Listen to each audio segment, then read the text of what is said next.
उथोक्नबगी कानबसे लैदोइनो हाइतारे अदुदुना अखोय मसेन अमत ओइना पुनसलकांदा अखोय याम ज्ञान तामिनना समिनरसी अदुगा अखोयदा युनने अनि तो पथब खुदिमत हुजि पाउदा अखोयने याम नुंगाइजदब अमखक लै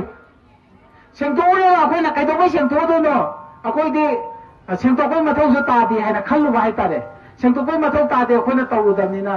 युद्ध गसिबोक्ता अखोय पॉलिटिक्स याउदना लाए डेमोक्रेसी चलमदमसीदा मियांग ओइबा खोलाव ताबीनी अदना दिल्ली का एमएलए जिंगना मणिपुर की सोल्यूशन पुरकनी ना मोई चले अखोय अदुम इनै अखोय चलो हाइबते मोई चले सोल्यूशन पुरक अखोय अदुम इनै ओइदे अदुम अखोय की मियोइजिंग अखोय की थौमीजिंग फाजलगा अदुम तोए अदा युनना एजिटेशन मयाम तोई इम्फाल इरांग होवेना बदराम हेक्ता पी सुमाय तौदना अदु युथ हाइबा प्लेटफॉर्म जिदा तोंगान तोंगानबा जाति खुदिमक अखोय पुन्ना थबक तौमिनबो ओइबनिना नांगना सन्नबा तादबा अचुम्बदा अखोय स्टेन तौजबा कांगु ओइबनिना यामना प्रॉब्लम ओइ हाइतारे लेदिबा अंगम थौजिंगसिदा हाइतारे अदुना मखोयना अखोयदे हम तोयना पिबा बदनामजे अखोय जे कांग्रेस की ने मो हाय अदगे अखोय जे बीजेपी की ने मो हाय कांग्रेस ना अखोय बीजेपी की ने इंथोकपी बीजेपी ना अखोय कांग्रेस की ने इंथोकपी पब्लिक मियाम ना अखोय सपोर्ट तौदबजे बीजेपी की तंग पाबजबदुना मो कांग्रेस की ने अखोय जे मो नुंसिरतबा अदे नुंसिबमनुजु नुंसिबिद्रेबा अखोय जे कांग्रेस की ने बीजेपी की ने अदना अदो नसे की इचिल नाउसि अखोय पुलिंग आइसिदा खुदोंग साबम लौजरगा अखोयना थमजनिंगबा या मरोइबा वाफम हाइरगदि हेलो यामना मरोइबा वाफम हाइरगदि जुरो मणिपुरना लाकदोरिबा जनरल इलेक्शन जिदा हाइतारे ममांगा अखोय पॉलिटिशियन तो याउदना लाई लाकदोरिबा जनरल इलेक्शन सिदा हुजिक लांथोलिबा लांजिबो सोल्यूशन पुथोक्त्रिबा बीजेपी अखोय सपोर्ट सुंतौं तौरोय लांजिबो अखोय की हुजिकी लोइसनबो होनरपसिदा ब्लेम तौरिबा ममांगा पालमिबा कांग्रेस मोइना ममांगा तौरंबा सोइबा मयाम ले पुथोक आंगरिसे सोल्यूशन पुथबिदा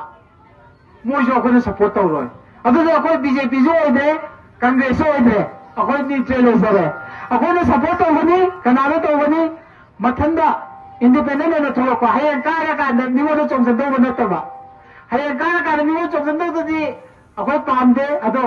मणिपुर की नहाजिंगी मरक्तगी अनौबा माइथोंग हाइतारे अनौबा माइथोंग पब्लिक मियाम की सेंटिमेंट खंबा अनौबा अखोय की कई हाइतारे मियाम दा कमिटमेंट थंबा ngamba मियाम की दमक्ता थबक तौबा ngamba अदो नहाजिंग से थोपिरो अखोय चागिलासन दा थक्तना अखोय सपोर्ट तौजगे इसे इसेजंगी सोल्यूशन जिंगसे अमतंग नो मैम जंगा हाइबा तारे मियाम की दमक्ता इलेक्शन थेननी हाइना थोलप ngamba अदुगुम्बा असेंबा कैंडिडेट सिंग थोपिरा कांदा अखोय थोपिरो जुरो मणिपुर की माइकैदगी अखोय चागिलासन दा थक्तना अखोय सपोर्ट तौजगे इमाइबे जिंगसे सपोर्ट तौसनबियो अदुगुम्बा थोलप मिददा अदु अखोय पुन्ना इरांग असे लोइसनमिनना होनमिनसी अदुगा ngasi एबा नुमिसिदगी कांग्रेस बीजेपी अखोय मोय मसे बहु हुनबदा तोखगा अखोय मोय हुनबदा जुयारोय सपोर्ट सु सुंतौ तौरोय मरमदि कगिनो ए कांदा मोयना अखोय जे अमगिनी हायरगा अखोय जे के मयाम की तौजर कदब थबक तौर मयाम जे मोयना सुम अखोय की मयाम द समन हल्लगा ते अखोय थबक थोम जे फार लेरे अदुदना सिदंगा सेंतोक सरंगे इसे इसल जिंग जे ngasi yang wada lapi बनina हरा हरा लापियो अदो अखोय चाक से तीबे लेसले अदो अखोय की कम्युनिटी मानदा बाय तारे को बैठे पांगल की इमा जिंग यावरी नगा की चल से जिंग यावरी को मलिंगी इसे चल जिंग यावरी अदो कम्युनिटी मानदा बा अखोय जिंग मरक्तगे अखोय मरु अखोय सरफ्रा संदम कौथोक्सगे अदो माना अखोय अरोय बो हेंजरगे अदुगा अखोय चाखिजु मनिंगदा याव कन्ना अखोय एरेज तौजरी हाइबो फम से थमजरगे इसे चल सिंग माइकैदगी सही खुदिंगी सुमाइनो सु पुलमिनबो ओइजी मथंगी सही ददी इसे चल जिंग युम दगी ओइना अखोय लौबा लाखुंगम बो ओइजगे हाय